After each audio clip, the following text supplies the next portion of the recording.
Good evening guys, good evening mga katuglabat at Saudi Arabia. No?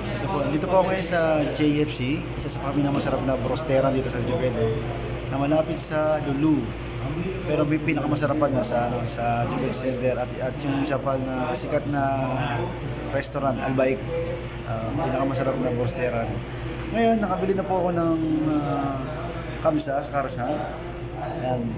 At bumili rin ako ng aking roasted para sa dinner ko. Pero itong food na to is para din kila Nardo, Mama Dog at kay Lolo.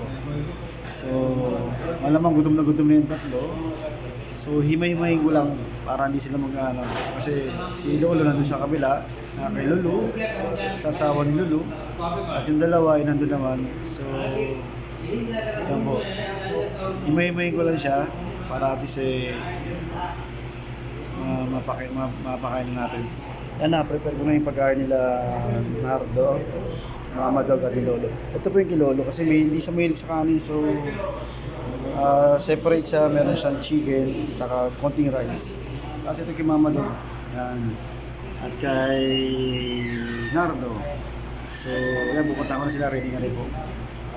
At malutuwa na yung mga yun. Init-init pa actually. Balikan ko po kayo at pakain na po sila ngayon. Salamat and God bless.